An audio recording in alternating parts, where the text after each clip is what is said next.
इस बीच किरण रिजिजू क्या कह रहे हैं, सबसे पहले उनका रुख करते हैं। और देश हित में कोई भी काम हो और गरीब मुसलमानों के लिए, महिलाओं के लिए, बच्चों के लिए जो भी जरूरत काम है उससे हम पीछे नहीं हट रहे हैं। और जो लोग विरोध कर रहे हैं वो राजनीतिक कारण से विरोध कर रहे हैं। बाकी तर्क मैं सदन में रखूंगा और मैं ये भी चाहता हूं कि अगर कोई विरोध करता है तो तर्क पे विरोध करे और एक एक तर्क, एक एक सेक्शन का, एक एक क्लोज का हम जवाब देंगे। क्योंकि जब हम इस तरह का बिल लेके आ रहे हैं, बहुत सोच समझ करके, बहुत तैयारी का साथ हम आए हैं।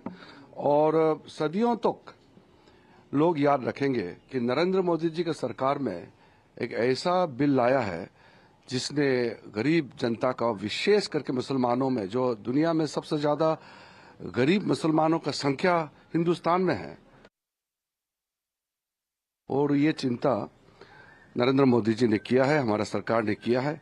और साथ साथ जो वक्फ बोर्ड ने कई सदियों तक, कई सालों तक जो मिसयूज किया है, अधिकार को गलत तरीके से इस्तेमाल किया है और गरीबों का जायदाद लूटा है, उसमें भी रोकने का काम हम कर रहे हैं। देश हित में है और हम पुनः सब पॉलिटिकल पार्टी को अपील करते हैं कि देश हित में सब बिल को सपोर्ट करना चाहिए।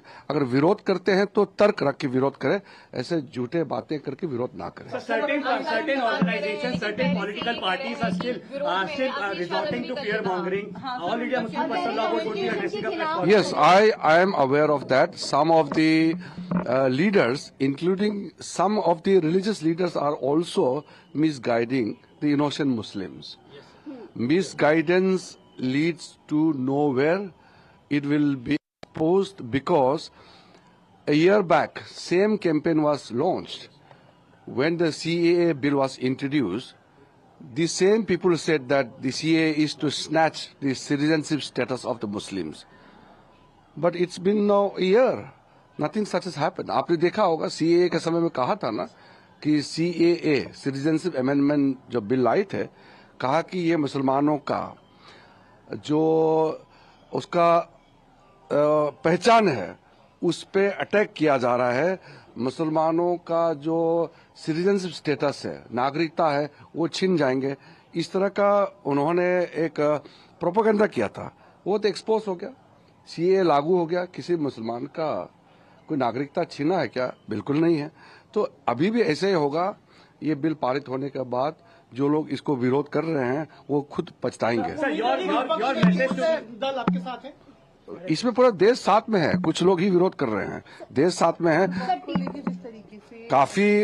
काफी कांग्रेस के नेता, काफी अपोजिशन पार्टी भी प्राइवेटली तो कहते ही हैं ये बिल तो जरूरत है। ये तो एक पॉलिटिकल स्टैंड, एक वोट बैंक के लिए वो लोग विरोध कर रहे हैं। बाकी मैं तर्क पार्लियामेंट में रखूंगा।